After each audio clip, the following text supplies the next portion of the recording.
Okay. I'm reposting this because, for one specific reason. I don't want people thinking I'm just beating up on the Jews just to do that. Because obviously not every Hebrew person is evil. Because, see, Jews are a religion and they're a race. So you can be Jewish without even being affiliated with this crap. But it's also a religion. That's how people convert to it. You know, I could never convert to being a black guy, even though I could say, what up, Southside, break it down, what it is. Let me hold some Benji Greens. What up, Neo? Southside. But that don't make me black. But there's people that convert to Judaism, it doesn't mean they're Hebrew. So let's not condemn all Hebrew people. But it's these cunts right here. Okay? So let me explain to you why the Christian religion is not affiliated with the Jews or the Jewish religion. You might have to blow your screen up to see this. Okay, so this is right out of, I believe it's the New Yorker magazine.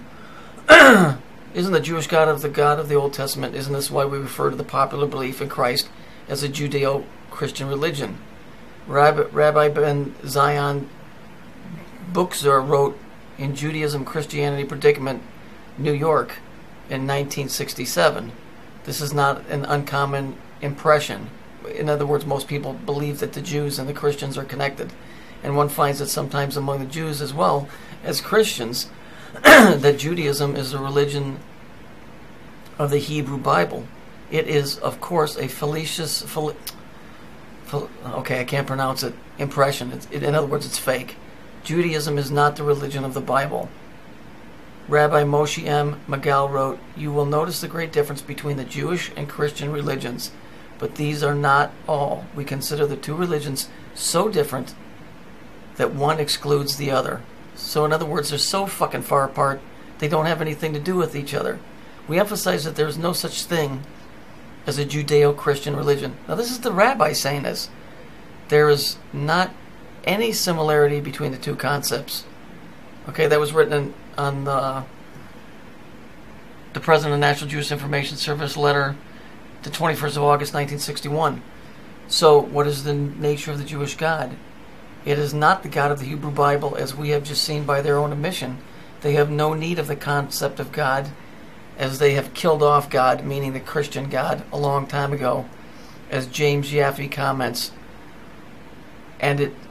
And so it seems we must agree with Rabbi Richard Israel, who writes in his commentary, Symposium on Jewish Belief, the current discussion on the death of God will cause Jews to ask, so what else is new? The Jewish funeral was a much more private affair. We buried him, the Christian God, quietly in the middle of the night. Okay, that was written in 1968. In the same magazine, James Yaffe's statement was a comment to a statement made by Rabbi Sherwin of the Birmingham Temple. The whole concept of God is outdated. Judaism can function perfectly well without it. Okay, there you go. So, Christians, don't spit out your cereal or swallow your gums. If the self-styled Jew have killed off God, then what sort of God do they have? The Jewish God is the Jew, as the Jewish Kabbalah puts it.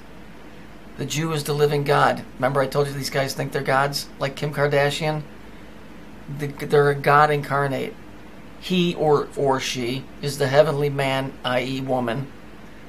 The other men are earthly, an inferior race. That's me and you, folks.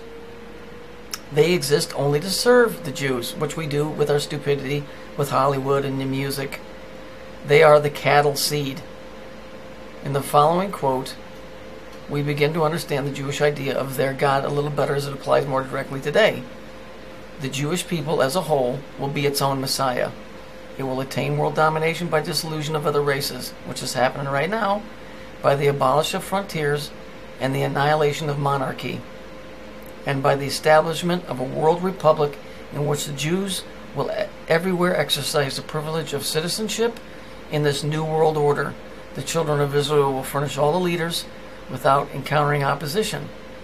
The governments of the different peoples forming the world republic will fall without difficulty into the hands of the Jews.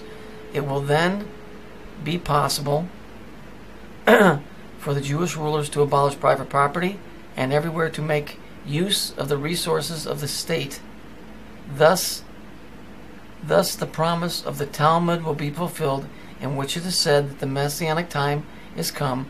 The Jews will have all the property of the whole world in their hands. Now, hang on one second. I got to go get the date on that. Hang on.